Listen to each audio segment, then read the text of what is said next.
Hammaga assalomu alaykum. Bugungi darsligimizda qanday qilib YouTube'da 4000 soatni, ya'ni mana shu monetizatsiyaga erishish uchun kerakli bo'lgan 4000 soatni qanday qilib tez yig'ishni ko'rib chiqamiz. Xo'p, misol uchun YouTube'ga kiramiz. Va bu yerdagi mana shu videoni ko'ramiz. Va bu videoni oxirigacha ko'rsak, e'tibor bersalaringiz mana bunaqa end screen chiqadi. Bu end screen, ya'ni biz 5 daqiqa bu videoni tomosha qildik va bu videoni bosib bu videoni tomosha qilsak, bu video o'sha 15 daqiqa bo'ladi va biz 20 daqiqa tomosha qilgan bo'lamiz va bu end screen orqali 20 daqiqa, ya'ni boshqa video ulanganligi sababli 20 daqiqa qo'shiladi. Xo'p, bu end screenda bir life hack bor.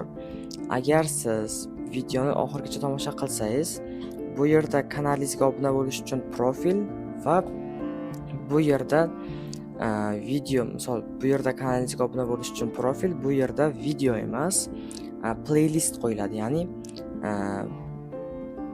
bu yerda mana playlist yaratishni bosasiz.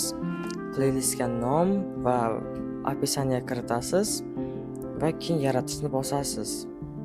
Playlist yaratilgandan keyin video kiritishni bosib, mavjud videolardan tanlash. Hamma videoni kiritib chiqasiz playlistingizga va keyin playlistni videoingizni oxiriga joylashtirib qo'yasiz. Ya'ni videoni oxirida playlist chiqadi va sizni qolgan, ya'ni videoingizni oxirida playlist chiqadi va sizni qolgan videolaringizni ham tomosha qilish ehtimoli katta, ayniqsa Amerikan YouTube'da.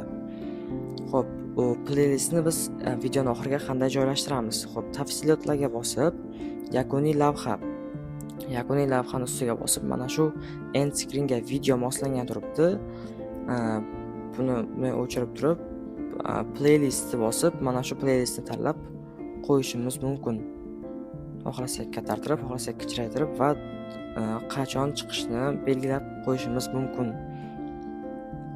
Xo'p, bunda videomizni oxirigacha ko'rib kelganda bu yerda playlist chiqadi va playlistni bosib tomosha qilib, tomosha vaqtini, ya'ni 4000 soatni oshirishi mumkin.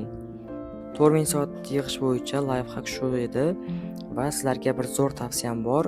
Mana shu Telegram kanalga, o'zim Telegram kanalim, obuna bo'lib qo'yishlaringizni tavsiya beraman, chunki bu yerda foydali postlar ko'p bo'ladi. Misol uchun, men YouTube'dagi natijalarimni qo'yganman bu yerda va YouTube kanalingizni o'ldiradigan to'g'ri tuzoq va mana Wiketda obuna bo'lganlar Telegram kanalimizga va mana bu yerda nega bir xil mavzudagi bir kanalda 100 ta prosmotr, boshqasida esa 100 ming. Shu Telegram kanalimizga obuna bo'lib qo'yishni maslahat beraman. Bu Telegram kanal bilan zerikmaysizlar. Mana YouTube ishlari deb yozsalaringiz chiqadi yoki kuchukcha faqat YouTube ishlari deb qidirsalaringiz ham chiqadi. Telegram kanaliga juda ham ko'p foydali postlar va darsliklar tashlanib boriladi. Qo'shilib qo'yishni maslahat beraman.